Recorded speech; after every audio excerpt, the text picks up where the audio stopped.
اور میل بھی بول سکتا ہے. اگر فیمیل ہے تو وہ بھی یہی بولے گی آئی کین اسپیک انگلش, اور اگر میل ہے تو وہ بھی یہی بولے گا کہ آئی کین اسپیک انگلش. دوسرا sentence, he can solve this problem, وہ یہ مسئلہ حل کر سکتا ہے. اس کا مطلب یہ ہے کہ اس میں یہ صلاحیت ہے, یہ ابیلٹی ہے کہ وہ اس مسئلے کو حل کر سکتا ہے, وہ اس مسئلے کو حل کر سکتا ہے. شی کین کوک دا میل, وہ کھانا پکا سکتی ہے. تو اس میں اس فیمیل کی ابیلٹی کا اظہار ہے کہ وہ کھانا پکا سکتی ہے. اور اس جملے میں آپ دیکھ سکتے ہیں یہ کوک یہ بیس ورب ہے, اور اس جملے میں سولف یہ بیس ورب ہے. سولف کا مطلب حل کرنا, اور اسپیک یہ بیس ورب ہے, بنیادی وربس ہے یہ. وی کین ہیلپ یو, ہم تمہاری مدد کر سکتے ہیں. ہماری یہ صلاحیت ہے, یہ ابیلٹی ہے ہم میں کہ ہم آپ کی مدد کر سکتے ہیں. تو یہ ہو گئے کچھ ایگزامپلس. اب بات کرتے ہیں کچھ اور ایگزامپلس کی. We can see the school from here, ہم یہاں سے اسکول کو دیکھ سکتے ہیں, کہ ہم میں یہ ابیلٹی ہے کہ اسکول کو یہاں سے دیکھ سکیں, یہ ممکن ہے, پاسبل ہے. I don't have a pen, میرے پاس ایک پین نہیں ہے. تو دوسرے نے جواب دیا یو کین یوز مائن, تو آپ میرا پین استعمال کر سکتے ہیں. مائی فرینڈ کین ڈرائیو اے کار, میرا دوست گاڑی چلا سکتا ہے.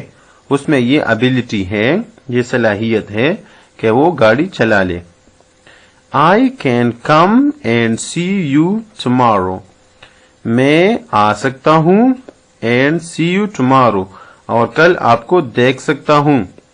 سی ملاقات کے لیے بھی استعمال ہو سکتا ہے, کہ سی کا مطلب ملاقات بھی ہوتا ہے, کہ میں کل آ سکتا ہوں اور آپ سے ملاقات کر سکتا ہوں. اب بات کرتے ہیں نیگیٹو اسٹرکچر کی, کہ ہم منفی جملے کس طرح بنائیں گے. تو سب سے پہلے ہم سبجیکٹ لگائیں گے, اس کے بعد کین, پھر ناٹ, پھر بیس ورب, پھر ریسٹ آف دا سینٹینس, باقی جملے کا باقی حصہ. کین ناٹ کو ہم ملا بھی سکتے ہیں, اس کو ہم بولتے ہیں کنسٹریکشن فارم. ان کو ہم نے ملایا ہے, کین اور ناٹ کو جب ہم ملا لے تو یہ بنتا ہے کانٹ, اور یہ جو ہے یہ کین ناٹ ہے.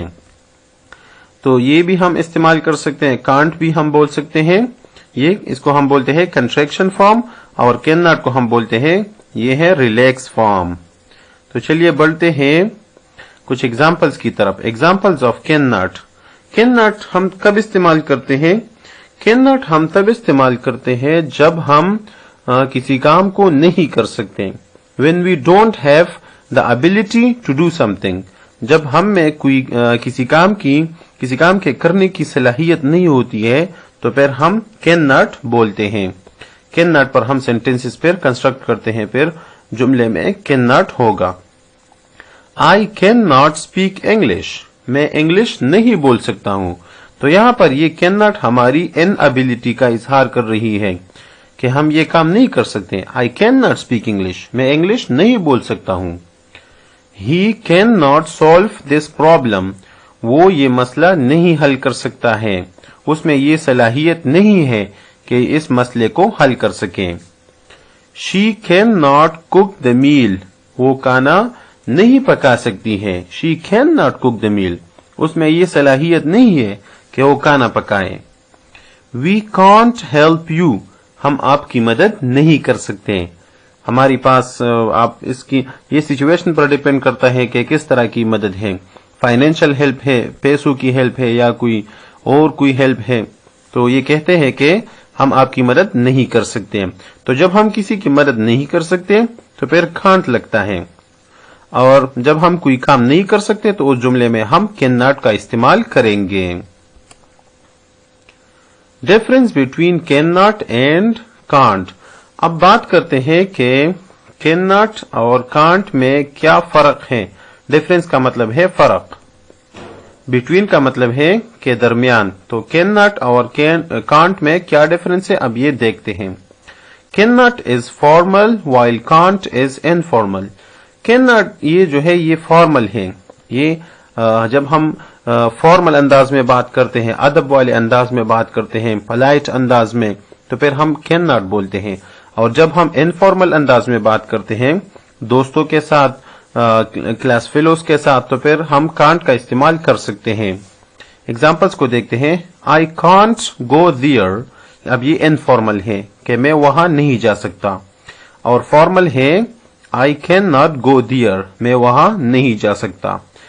اور آپ کو ایک اور بات بتا دوں کہ جب آپ اکیڈمک رائٹنگ کرتے ہیں, پیپر میں لکھائی کرتے ہیں یا کچھ اور اکیڈمک رائٹنگ ہے, تو اس میں آپ فارمل فارم استعمال کریں گے. پیپر میں آپ انفارمل رائٹنگ یہ استعمال نہیں کر سکتے ہیں. اور اسپوکن فارم میں اگر فرینڈلی انوائرمنٹ ہو, فرینڈز کے ساتھ ہے, جونیئرز کے ساتھ ہے, کلاس فیلوز کے ساتھ ہے, تو پھر آپ انفارمل فارم استعمال کر سکتے ہیں. اور بڑوں کے ساتھ, ٹیچرز کے ساتھ, ایلڈرز کے ساتھ ہم فارمل ٹون میں بات کرتے ہیں. Asking about someone's ability. اب یہ کین جو ہے یہ ہم اس کا ایک اور مقصد بھی ہے کہ جب ہم کسی سے پوچھتے ہیں ان کی صلاحیت کے بارے میں, تو پھر ہم کین پر جملہ بنا سکتے ہیں. تو ایسے حالات میں کین جملے کے بگننگ میں ہوگا, آغاز میں ہوگا. آپ دیکھ سکتے ہیں کہ ہر جملے کے بگننگ میں, آغاز میں ہم نے کین لگایا ہے. جب ہم کسی کی صلاحیت کے بارے میں پوچھتے ہیں تو پھر ہم کین کا استعمال کریں گے. Can you speak English. ابھی ہم کسی سے پوچھتے ہیں کہ کیا آپ انگلش بول سکتے ہیں, آپ میں یہ صلاحیت ہے کہ آپ انگلش بولیں. Can you speak English. Can he write Urdu. کیا وہ اردو لکھ سکتا ہے. Can she cook the meal. Can she cook the meal. کیا وہ کھانا پکا سکتی ہے. Can he help me. کیا وہ میری مدد کر سکتا ہے. تو اب یہ ہم پوچھ رہے ہیں کسی کی ابیلٹی کے بارے میں, تو ان سچویشنز میں ہم پھر کین کو سب سے پہلے لگائیں گے, اس کے بعد وہ سبجیکٹ جو ہے وہ لگائیں گے, پھر بیس ورب اور پھر ریسٹ آف دا سینٹینس. اب یہ یہاں جو میں نے لگائے ہیں یہ آبجیکٹس ہیں. انگلش, اردو, میل, دا میل اور می, یہ ہمارے پاس آبجیکٹس ہیں. So this was all about this video. I hope you got it, and don't forget to subscribe to this channel and press the bell icon for more videos. Thank you so much for watching this video.